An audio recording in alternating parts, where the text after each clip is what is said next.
Impact Family, impacting the world through healthy family. Shalom sahabat Impact Family yang dikasihi Tuhan. Bagaimana keadaan saudara semua? Saya tahu bahwa tidak semua orang sedang berkeluarga, ya. Maksudnya begini, mungkin seperti saya single lagi ya. Namun saya punya keluarga, punya anak, punya menantu, punya cucu. Begitu juga saudara-saudara sebagian yang masih sedang di dalam keluarga, yang sebagian sudah single lagi, mungkin laki-laki ataupun perempuan menjadi hidup sendiri, atau ada di antara saudara yang memang masih single ya, yang belum menikah.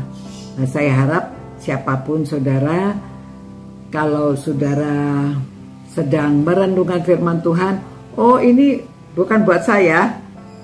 Memang mungkin bukan buat kita sendiri, namun apa yang kita tahu, apa yang kita dengar, apa yang kita pelajari dapat kita bagikan kepada orang lain. Ya, dapat dibagikan untuk anak, menantu, cucu. Saudara dapat bagikan kepada teman, atau mungkin saudara tahu ada orang-orang yang sedang membutuhkan nasihat karena firman Tuhan itu hidup. Apa yang dikatakan dalam firman Tuhan, kalau kita pegang teguh lalu kita mengikutinya, semuanya itu dapat memberi sukacita, memberi kebahagiaan di dalam hidup.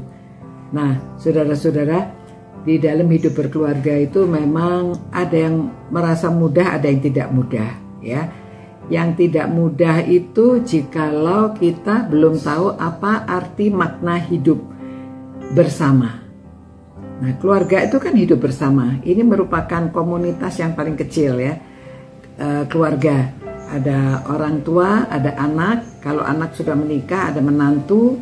Kalau anak yang sudah menikah ini juga mempunyai anak lagi, ada cucu-cucu ya. Namun yang keluarga inti itu adalah orang tua dan anak. Itu keluarga intinya yang utama, yang dasarnya kita pelajari di dalam keluarga inti dulu ya. Nah, saudara-saudara, memang karena kan laki-laki yang meninggalkan orang tuanya, lalu dia bersatu dengan istrinya, dia berkeluarga menjadi keluarga baru ya. Nah, keluarga baru itu sebaiknya, ada yang bertanya, boleh tidak tinggal lagi dengan orang tua? Itu ada yang berkata boleh, ada yang tidak. Nah, yang berkata tidak itu karena rumah tangga yang baru itu, dua orang itu sedang menyesuaikan diri. Dua-duanya dari latar belakang berbeda pada waktu pacaran ya. Sepertinya mereka tidak care mau orang tuanya begini begitu ya. Tidak ada orang lain. Sepertinya dunia ini hanya milik mereka berdua kalau sedang pacaran ya. Nah, namun nanti kalau mereka sudah menikah ya, lalu mereka menerima kedua sisi orang tuanya. Bagi yang laki-laki, orang tua perempuan ini mertua. Bagi yang perempuan, orang tua laki-laki ini mertua ya. Nah, namun mana yang lebih mudah tinggal bersama orang tua yang laki-laki atau perempuan? Memang sebaiknya berdua saja, tidak ada orang yang ketiga, karena mereka sedang menyesuaikan diri. Namun ada juga yang tidak memungkinkan, atau orang tua hanya memiliki anak tunggal gitu ya. Orang tuanya merasa nggak apa-apa kan, kalau suami istri kan mereka juga masih menggunakan kamar yang sama mungkin begitu ya, atau bagaimana, tapi di rumah bersama-sama. Pada mulanya saudara mungkin tidak apa-apa, nanti ego masing-masing ya. Orang tua merasa ini anaknya ya, lalu istri merasa ini orang tua suaminya ya. Nah, karena ada stigma, orang itu takut sama mertua karena cerita-cerita yang menakutkan ya. Hubungan mertua dengan menantu itu begini-begini. Jadi sebelum terjadi sesuatu pun mereka sudah curiga. Nah, karena curiga, apa yang dikatakan oleh mertua itu seakan-akan menegur atau ikut campur dan lainnya, itu bagi menantu yang dia belum selesai dengan masalah dirinya sendiri atau karena kecurigaan dan lainnya, dia takut, ya. Dia pikir, wah, nanti ini mertua saya ikut campur. Itu sebabnya orang lebih baik menghindarkan untuk tinggal bersama di keluarga laki-laki, biasanya begitu. Kalau tinggal di rumah keluarga perempuan, mungkin ini anak perempuan yang sendiri atau orang tua sendirian dan ingin supaya ada teman di rumah, itu lebih aman karena anak perempuan dengan orang tuanya sendiri, seribut-ributnya bagaimanapun karena itu dengan orang tuanya sendiri, mereka mudah memaafkan dan tidak mungkin terlalu ditaruh di hati, ya. Tapi jangan salah saudara, karena pengalaman saya sekian lamanya ini, banyak jemaat atau anggota atau keluarga-keluarga muda tuh curhat, ya. Mereka juga sama orang tua sendiri juga ada yang tidak cocok, ya. Dan mereka tidak mau orang tuanya ikut campur urusannya. Nah, itu sebabnya yang terbaik pertama, kalau keluarga baru, pengantin baru itu tinggal sendiri, ya.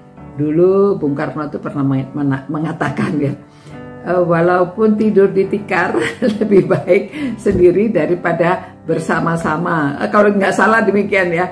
Atau yang dia maksudkan itu orang itu kok berani, ya, orang berani. Yang penting mereka berani mengambil keputusan, tidak apa-apa tinggal di gubuk hanya dengan tidur di tikar, itu lebih baik daripada tinggal bersama dengan orang lain. Mungkin demikian, ya. Ya, kalau saya salah mengutip itu minta maaf, tapi itu yang seingat saya itu. Nah, saudara-saudara, jadi orang tua juga jangan tersinggung kalau anak itu tidak mau tinggal bersama dengan orang tuanya. Ya sudah, kita sudah relakan. Anak itu titipan Allah. Jadi ini dititipkan kepada kita untuk membesarkan. Lalu kalau dia sudah berkeluarga, ya kita serahkanlah. Kalau mereka tidak mau tinggal dengan orang tua, atau orang tua jangan tersinggung, ya. Karena itu kehidupannya sendiri. Kalau mereka mau tinggal bersama-sama, kita harus punya tujuan yang sama. Seperti yang dikatakan oleh Paulus, ya, di Filipi pasal 2. Jadi, karena dalam Kristus ada nasihat, ada penghiburan, ada persekutuan roh, ada kasih mesra dan belas kasihan. Dan belas kasihan. Lalu karena itu sempurnakanlah sukacitaku dengan ini. Hendaklah kamu sehati sepikir, dalam satu kasih, satu jiwa, dan satu tujuan. Dengan tidak mencari kepentingan sendiri atau puji-pujian yang sia-sia. Sebaliknya, hendaklah dengan rendah hati yang seorang menganggap yang lain lebih utama daripada dirinya sendiri. Saudara, ini nasihat Paulus untuk orang yang sedang bertengkar, ya. Jadi supaya sehati, sepikir, satu tujuan dalam kasih, ya. Semuanya dia katakan supaya sukacitaku itu sempurna, ya. Dengan demikian. Nah, saudara-saudara, mungkin karena renungan ini memang didesain untuk singkat, ya.